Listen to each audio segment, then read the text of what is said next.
This is a lock cylinder replacement on a Chevy Impala 2006. Basically, the lock cylinder, somebody put a screwdriver in there, tried to break in the car, and broke the lock cylinder. And this is the what the old one looks like.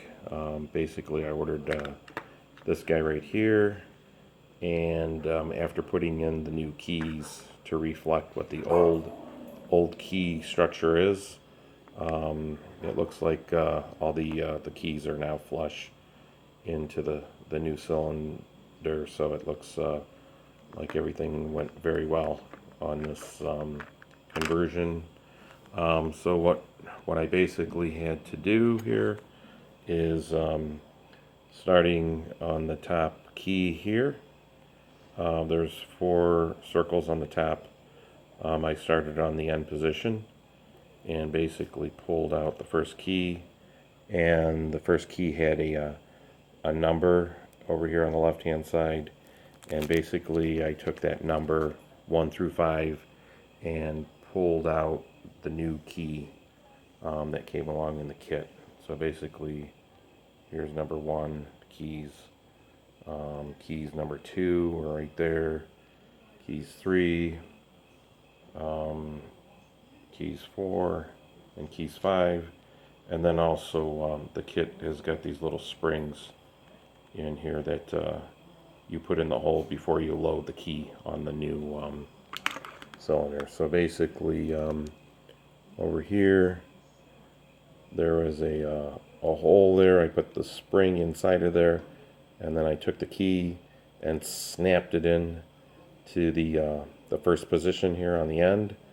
Then what I did is I took my key and I inserted the key in to make sure that all the keys would go flush once the key is inserted. So you can see without the key in there, the little keys are popping out, and then as soon as you insert the main key into the cylinder, let's see if I can get this, it makes all the spacers go flush, and therefore you can turn the lock open on the vehicle.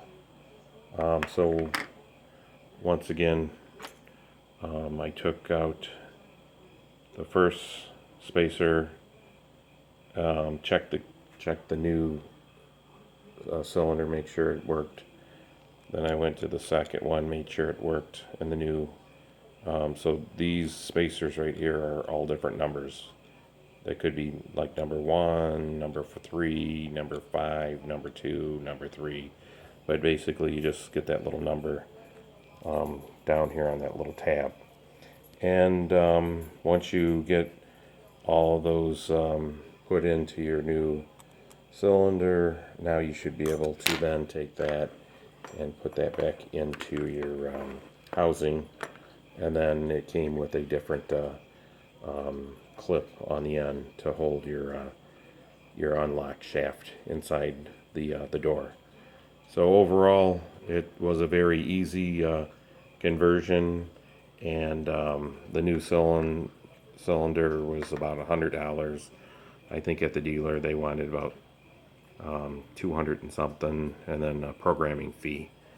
So this was the GM kit number that I used on the 2006 Chevy Impala. So taking the overall cylinder out of the door wasn't too bad. There was just 2 bolt holes here holding on the cylinder. And then of course I had to pop off the door panel and stuff, but that wasn't too bad. So hopefully that's helpful to other parties interested in doing this cylinder replacement. Thank you. Just want to point out that when you're putting this last cover on here, there's a little spring sticking out of the side there, so that should match up with the little hole on the edge there. It's both on the bottom and the top. That way this little door will open and close. If you flip this piece around the other way, then the spring is going to be trying to go over here, but there's no little hole on the wall there that's going to allow the spring to nicely fit in there smooth. But that's what the assembled unit looks like. I put the clamp on the back with the new lever piece, and so we're at a point where we can get that installed. And finally, I clipped the shroud on the end of the cylinder to hold it all together. But overall, it looks pretty good. So we're going to put it back into the vehicle and have a working key on the door again. Thanks.